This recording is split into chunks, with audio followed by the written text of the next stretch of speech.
साथीहरु नमस्कार। आज हामी शाखा अधिकृतको सेकेन्ड पेपर द्वितीय पत्रक शासन प्रणालीको टपिक 1.3 डिस्कस गर्दैछौँ। 1.3 मा छ सूचनाको हक र पारदर्शिता। सूचनाको हक र पारदर्शिता भनेको के हो भन्ने कुराहरू आजको भिडियोमा छर्लङ्ग हुनेछौँ, स्पष्ट हुनेछौँ साथीहरु। यो भिडियो सुनिरहने क्रममा सुन्दै पनि र यसको स्क्रिन हेर्दै स्क्रिनमा लेखिएका चिजहरूलाई कपीमा नोट गर्दै जानुभयो भने यसको समग्र खाका बन्ने छ। यो टपिकलाई यो बाहेक त्यति धेरै अन्त पढ्नु पर्दैन। ल सुरु गरौँ है। यहाँनिर सूचनाको हक पहिलो हाम्रो आजको टपिक छ। अब कसरी एक्सप्लेन गर्ने यसलाई भन्दा सूचनाको हक भनेको केही बुँदामा हामीले यहाँ लेखेका छौँ। ल हेरौँ सुरुमै सार्वजनिक निकायमा रहेको कहाँ भन्दा सार्वजनिक निकायमा रहेको सार्वजनिक महत्त्वको सूचना माग्न सक्ने र पाउन सक्ने अधिकारलाई सूचनाको हक भनिन्छ। सार्वजनिक निकायमा रहनु पर्यो पहिला र सार्वजनिक महत्त्वको सूचना हुनु पर्यो। त्यसलाई माग्न सक्ने र पाउन सक्ने, माग्न पनि सकिन्छ त्यस्ता चिजहरू र मागेर पाउन पनि सकिन्छ। त्यस्ता अधिकारलाई सूचनाको हक भनिन्छ भन्यो। सूचनाको हकलाई विचार र अभिव्यक्ति स्वतन्त्रताको विस्तारित अधिकार पनि मानिन्छ। सूचनाको हकलाई प्रजातान्त्रिक व्यवस्थाको बलियो आधार स्तम्भ समेत मानिन्छ। अर्को स्टेटमेन्टमा हेरौँ। नेपालको संविधान 2072 को धारा 27 मा प्रत्येक नागरिकलाई आफ्नो वा सार्वजनिक सरोकारको कुनै पनि विषयको सूचना माग्न पाउने हक हुनेछ, तर कानुन बमोजिम गोप्य राख्नुपर्ने सूचनाको जानकारी दिन कसैलाई बाध्य पारिने छैन भनेर उल्लेख भएको छ। नेपालको संविधान 2072 को धारा 27 मा के भनिएको छ? प्रत्येक नागरिकलाई आफ्नो र सार्वजनिक सरकारको कुनै पनि विषयको सूचना माग्न पाउने हक हुनेछ, तर कानुन बमोजिम गोप्य राख्नुपर्ने सूचनाको जानकारी दिन कसैलाई बाध्य पारिने छैन भनेर उल्लेख गरिएको छ। यो भयो सूचनाको हकको सानो डेफिनेसन जस्तो केही कुराहरू। अब हेरौँ सूचनाको हकको अवधारणा कसरी आयो भन्ने कुराहरू। यो अत्यन्तै महत्त्वपूर्ण कुराहरू छ साथीहरू, यसमा एकदम ध्यान दिउँ। अवधारणामा सन् 1766 मा स्विडेनमा फ्रिडम प्रेस एक्ट 1766 मा स्विडेनमा फ्रिडम प्रेस एक्ट नामक कानुन सूचना स्वतन्त्रताको कोसेढुङ्गा मानियो। फ्रिडम अफ प्रेस एक्ट 1766 मा स्विडेनमा। त्यस्तै 1791 मा अमेरिकन बिल अफ राइट्समा सूचनाको हकलाई समावेश गरियो। त्यस्तै 1948 को अन्तर्राष्ट्रिय मानव अधिकार घोषणा पत्र को धारा 19 मा सूचनाको हकको व्यवस्था गरिएको थियो, धारा 19 मा। त्यस्तै सन् 1966 मा अमेरिकाले सूचनाको स्वतन्त्रता सम्बन्धी ऐन बनायो। सन् 2016 देखि हरेक वर्ष सेप्टेम्बर 28 लाई राइट टु नो डे का रूपमा मनाउन थालियो। त्यस्तै बेलायतले सन् 2002 मा सूचनाको स्वतन्त्रता सम्बन्धी ऐन बनायो। भारतले पनि सन् 2002 मै सूचनाको हक सम्बन्धी ऐन बनायो। अनि नेपालमा पहिलो पटक नेपाल अधिराज्यको संविधान 2047 को धारा 16 मा सूचनाको हकलाई मौलिक हक अन्तर्गत समावेश गरियो। ल यहाँनिर विभिन्न देशहरूमा कसरी डेभलप भयो भन्ने कुरा। 1766 मा स्विडेनमा फ्रिडम अफ प्रेस एक्ट, 1791 मा अमेरिकन बिल अफ राइट्समा सूचनाको हक समावेश गरिएको, 1948 को अन्तर्राष्ट्रिय मानवाधिकार घोषणा पत्रको धारा 19 मा सूचनाको हककै व्यवस्था भनौँ। अनि सन् 1966 मा अमेरिकाले सूचनाको स्वतन्त्रता सम्बन्धी ऐन बनाएको। सन् 2016 देखि हरेक वर्ष सेप्टेम्बर 28 लाई राइट टु नो डे का रूपमा मनाउन थालिएको। बेलायतले सन् 2002 मा सूचनाको स्वतन्त्रता सम्बन्धी ऐन बनाएको। भारतले सन् 2002 मा सूचनाको हक सम्बन्धी ऐन बनाएको। नेपालले पहिलो पटक नेपाल अधिराज्यको संविधान 2047 को धारा 16 मा सूचनाको हकलाई मौलिक हक अन्तर्गत समावेश गरिएको भन्ने कुराहरू यसको सूचनाको हकको डेभलपमेन्टमा हामी लेख्न सक्छौँ। अब यहाँनिर जाउँ। सूचनाको हकको आवश्यकता तथा महत्त्व।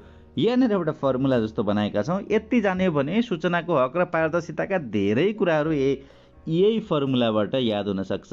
पाप दुना आनी सजनी, यति याद गरौँ है। पाप दुना आनी सजनी।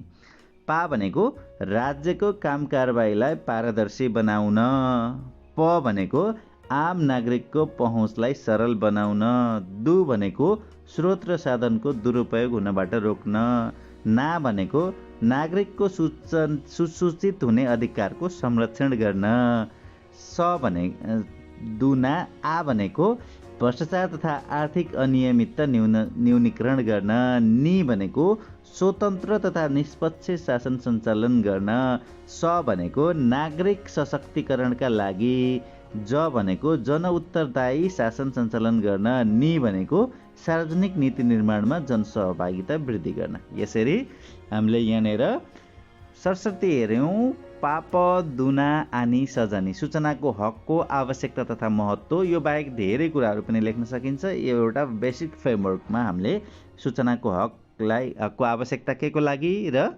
महत्त्व किन हुन्छ भन्ने कुराहरूलाई यहाँ उल्लेख गर्न सक्छौँ। अब सूचनाको हक सम्बन्धी 2064 भएका व्यवस्थाहरू, यो 64मा भएका व्यवस्थाहरू पनि फेरि उनै फर्मुलाहरू रिपिट भएर आएको छ।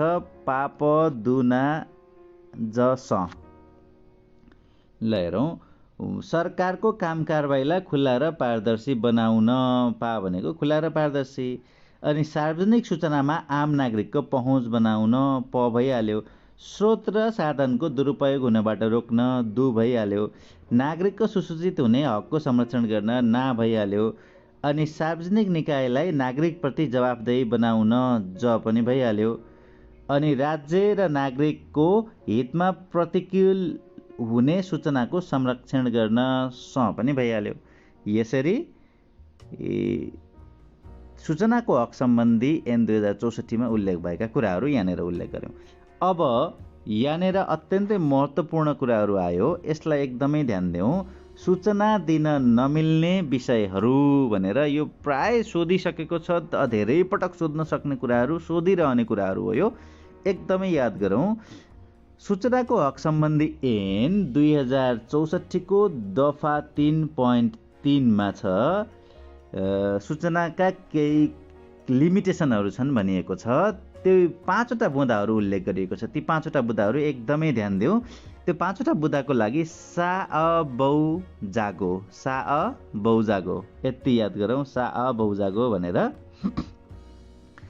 सा भनेको सार्वभौम सत्ता हुन्छ, अ भनेको अपराध अनुसन्धान हुन्छ, सा भनेको सार्वजनिक सार्वभौम सत्ता, अ भनेको अपराध अनुसन्धान, बौ भनेको बौद्धिक सम्पत्तिका कुराहरू हुन्छ, जा भनेको जातिगत कुरा हुन्छ, र गो भनेको गोपनीयता सम्बन्धी कुरा हुन्छ। अब यसलाई हेरौँ। यहाँनिर पहिलो स्टेटमेन्ट, नेपालको सार्वभौम सत्ता, अखण्डता र राष्ट्रिय सुरक्षा, सार्वजनिक शान्ति सुव्यवस्था वा अन्तर्राष्ट्रिय सम्बन्धमा गम्भीर खलल पार्ने खालको सूचना दिनु हुँदैन वा खोजे पनि नदिन पाइन्छ भन्ने कुरा। दोस्रो, अपराधको अनुसन्धान, तहकिकात तथा अभियोजनमा प्रत्यक्ष असर पर्ने कुनै चिजहरू, अपराधको अनुसन्धान इन्क्वायरी भइरहेको छ भने त्यस्तो पनि दिन पर्दैन। आर्थिक, व्यापारिक तथा मौद्रिक हित वा बौद्धिक सम्पत्ति संरक्षण वा बैंकिङ वा व्यापारिक गोपनीयतामा गम्भीर आघात पर्ने किसिमको पनि नदिन पाइन्छ भन्ने कुराहरू, दिन मिल्दैन भन्ने कुराहरू। त्यस्तै विभिन्न जात जाति वा सम्प्रदाय बीच सुसम्बन्ध प्रत्यक्ष रूपमा खलल पर्ने खालको सूचना पनि दिन नमिल्ने। त्यस्तै व्यक्तिगत गोपनीयता र व्यक्तिको जीव ज्यान सम्पत्ति स्वास्थ्य र सुरक्षामा खतरा पुर्याउने खालको पनि दिनु मिल्दैन भन्ने कुराहरू। यसरी 5वटा कुराहरू अत्यन्तै महत्त्वपूर्ण। सा अ बौ जागो, सा भने सार्वभौम सत्तासँग सम्बन्धित, सा अ भनेको अपराध अनुसन्धान, बौ भनेको बौद्धिक सम्पत्ति संरक्षण सम्बन्धी, अनि जा भनेको जातिगत वा साम्प्रदायिक सुसम्बन्ध प्रत्यक्ष खलल पर्ने, गो भनेको व्यक्तिगत गोपनीयता सम्बन्धी भन्यो। अब हामी जान्छौँ नेपालमा सूचनाको हकको अभ्यास। कस्तो छ त नेपालमा सूचनाको हकको अभ्यास? पहिला नीतिगत व्यवस्था हेरौँ। अभिलेख संरक्षण ऐन 2026 छँदैछ। नेपाल अधिराज्यको संविधान 2047ले पहिलो पटक सूचनाको हकलाई धारा 16 मा मौलिक हकको रूपमा मानेको छ। सूचनाको हक सम्बन्धी ऐन 64 छ। सूचनाको हक सम्बन्धी नियमावली 65 छ। नेपालको अन्तरिम संविधान 2063 को धारा 27 मा सूचनाको हक थियो भने नेपालको संविधान 2072 को धारा 27 मै सूचनाको हकको व्यवस्था गरिएको छ। यी त भए केही नीतिगत व्यवस्था। अब अन्य व्यवस्था के छन् त सूचनाको हकलाई फेभर गर्ने भन्ने कुराहरू यहाँनिर हेरौँ। हरेक सरकारी कार्यालयहरूमा सूचना अधिकारीको व्यवस्था छ। अहिले सरकारी कार्यालयहरूको वेबसाइटहरू छन्, नागरिक बडापत्रहरू छन्, हरेक कार्यालयमा सार्वजनिक सुनवाईको व्यवस्था हुन्छ, हेलो सरकारहरू छन्, कल सेन्टरहरू छन्, विभिन्न माध्यमहरूबाट सूचनालाई सम्प्रेषण गर्ने व्यवस्था गरिएको छ। यो अन्य व्यवस्थामा रह्यो। अब नेपालमा देखिएका समस्याहरू के छन् त सूचनाको हक सम्बन्धी समस्या भन्ने कुरा यहाँनिर हेरौँ। गोपनीयताको संस्कृति तथा शपथको व्यवस्था, जो शपथ गोपनीयताको शपथ खाने व्यवस्था पनि छ। राष्ट्रिय अभिलेख संरक्षण ऐन कार्यान्वयनमा हुन नसक्नु, न्यून शिक्षित दर, साक्षरता दर एकदम कम भएको, आइसिटीमा नागरिकहरूको पहुँच कमजोर हुनाले वेबसाइटहरूमा राखिएको चिजहरू पनि त्यति धेरै इन्फर्मेसनको रूपमा जनताको माझ पुग्न नसकेको, सूचना अधिकारी तोकिए पनि त्यति धेरै इफेक्टिभ नहुनु पनि केही हदसम्म अप्ठ्यारो भएको छ। सूचना आयोग स्रोत साधन विहीन भएको छ। सुव्यवस्थापन सूचना प्रणाली एमआइएसको प्रभावकारी रूपमा प्रयोग हुन सकेको छैन।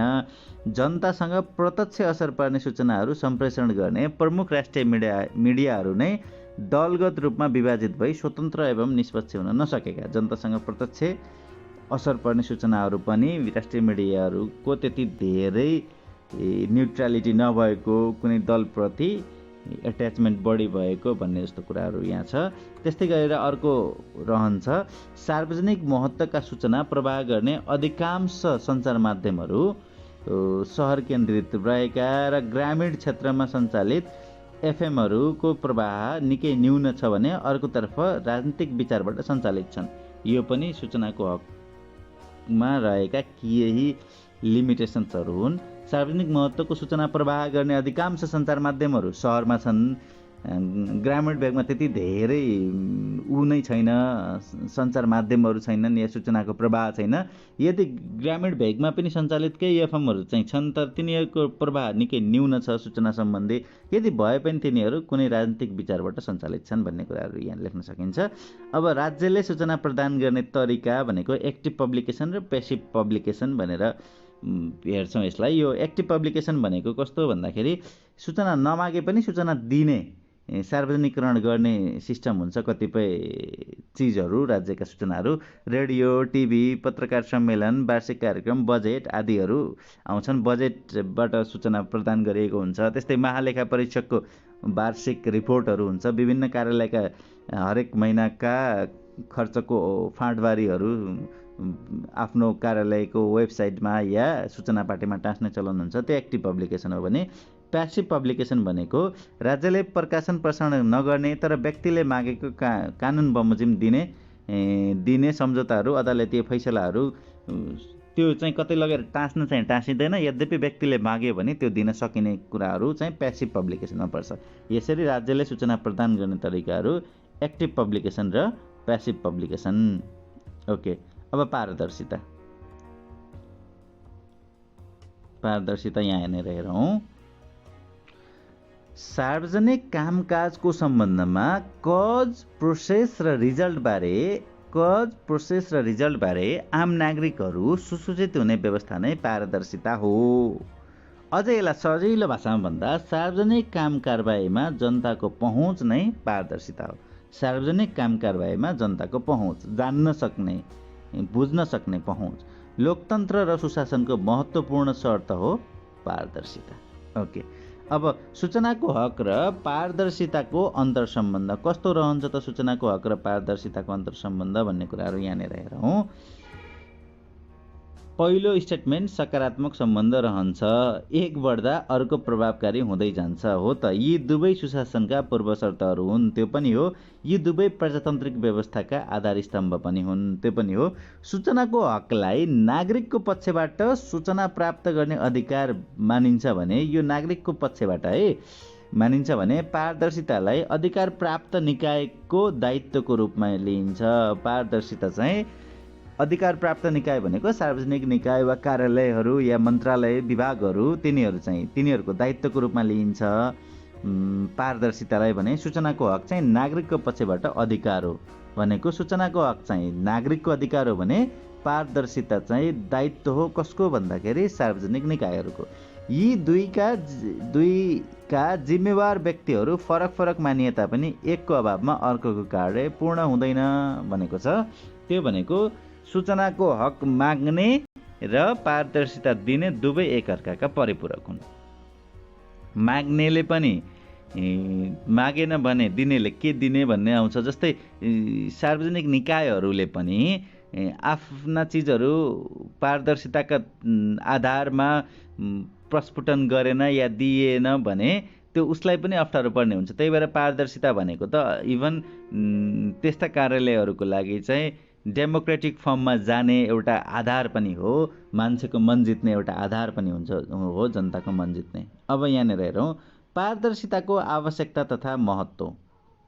यो पनि फर्मुला अघिकै फर्मुला आउँछ, पाप दुना आनी सजनी। किन भन्दा अघि मैले सुरुमै भनिसकेको थिएँ सूचनाको हक र पारदर्शिताको धेरै कुराहरू यही फर्मुलाबाट निकाल्न सकिन्छ। राज्यको काम कारबाही पारदर्शी बनाउन, आम नागरिकको पहुँचलाई सरल बनाउन, स्रोत र साधनको दुरुपयोग हुनबाट रोक्न, नागरिकको सुसूचित हुने अधिकारको संरक्षण गर्न, भ्रष्टाचार र आर्थिक अनियमिततालाई न्यूनीकरण गर्न, अनि स्वतन्त्र र निष्पक्ष शासन सञ्चालन गर्न, नागरिक सशक्तिकरणको लागि अनि जन उत्तरदायी शासन सञ्चालन गर्न, अनि सार्वजनिक नीति निर्माणमा जनसहभागिता वृद्धि गर्न। यसरी सूचनाको हक र पारदर्शिता यहीँनिर सकायौँ। हस्, धन्यवाद।